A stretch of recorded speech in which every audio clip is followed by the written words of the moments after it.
Mortal Shell est sorti le 18 août 2020, il y a donc presque un an. Depuis cette date, pléthore de reviews, tests et avis en tout genre ont été émis sur le jeu de Cold Symmetry. Et ces avis, la plupart du temps, ont été assez mitigés. C'est donc en n'en attendant pas grand chose que j'ai décidé de me lancer dans l'aventure. À ma grande surprise, j'ai passé un moment plutôt agréable. Pour vous en parler, il m'a semblé nécessaire de traiter de divers points, à savoir le gameplay, les graphismes, le level design, l'histoire et le contenu général du jeu. Concernant l'histoire, j'ai en réalité assez peu à dire, et pour cause. On est sur un pitch dark fantasy qui finalement est très classique, avec une composante cryptique assez prononcée, évidemment inspirée des Souls, mais au final, pas de quoi sauter au plafond. On est très rarement, voire jamais surpris, et il est même assez aisé de deviner la fin du jeu dès les premières heures.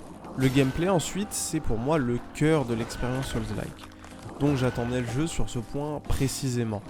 En matière de game feel, j'ai pu constater que les mouvements sont assez lents et lourds, et c'est d'ailleurs ce que fait transparaître la vidéo. Toutefois, ce que la vidéo ne montre pas, et j'étais assez agréablement surpris de le découvrir en jouant, c'est que ces mouvements sont en réalité assez réactifs et il y a un vrai feedback lorsque les coups sont portés. Ensuite, le jeu base largement son gameplay autour du principe de shell, donc de carapace. Ces dernières, qui sont en réalité des classes habilement déguisées en personnages dont on peut découvrir l'histoire, se comptent au nombre de 4. Enfin, on a cette mécanique de durcissement de la carapace qui agit finalement comme un bouclier, mais qui ne peut être activé qu'en attendant quelques secondes. Cette mécanique fonctionne très bien, autant d'un point de vue gameplay que d'un point de vue visuel, et je trouve que finalement c'est le gros point fort du jeu, d'autant qu'il est assez original contrairement au reste du soft. Le souci avec cette mécanique, c'est qu'une fois maîtrisée, elle permet de rouler sans trop de problèmes sur l'entièreté du jeu, mob et boss compris. Pendant ma run, je me suis retrouvé à toujours l'utiliser de la même manière, qu'importe l'ennemi qui me faisait face.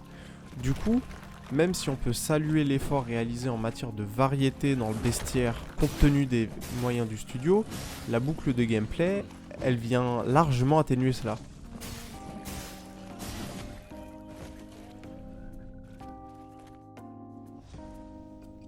D'un point de vue graphique, l'Unreal Engine 4 est à l'œuvre et ça se voit.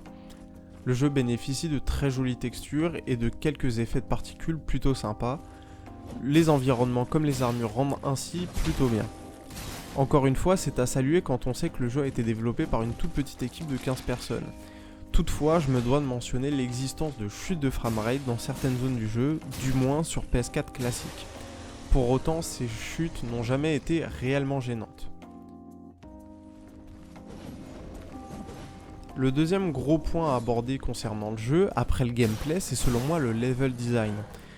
Ici, ce que je retiens, que ce soit dans la première zone du jeu comme dans les autres, c'est une architecture des niveaux malheureusement assez confuse. On a une absence de minimap qui s'explique par le genre dans lequel le jeu tente de s'inscrire, mais contrairement à un Dark Souls, les environnements souffrent d'une trop grande répétitivité, ce qui rend pénible toute exploration. La direction artistique peut inspirer, n'y aidant pas. De plus, au niveau du placement des ennemis, le jeu souffre du syndrome Scholar of the First Sin. Il y a littéralement des ennemis partout, à chaque point de la map, qu'importe la zone que vous traversez. Ça rend une exploration déjà confuse d'autant plus pénible et désagréable. Pour moi, c'est ici que le bas blesse concernant ce jeu. Enfin, pour parler du contenu / de la durée de vie, je peux vous dire que personnellement j'ai bouclé le jeu en 7 heures. Et selon le site howlongtobeat.com, on est sur du 10 heures environ, donc en moyenne. C'est pas un jeu qui est très long, notamment pour un Souls-like. Et les zones ne sont pas particulièrement intéressantes à fouiller comme j'ai pu le dire avant. Donc vous n'aurez pas des heures et des heures à investir dans l'exploration.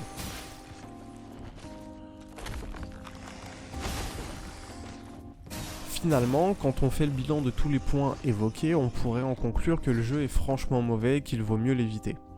Alors, il a effectivement ses défauts, mais personnellement, j'ai su l'apprécier rien que pour ses mécaniques de gameplay. Le choix vous revient ensuite de décider si ce seul point fort peut vous convaincre à acheter le jeu. Toutefois, si vous recherchez un Souls-like qui fait la part belle à l'exploration, je vous conseillerais plutôt de vous orienter vers un jeu comme Hellpoint.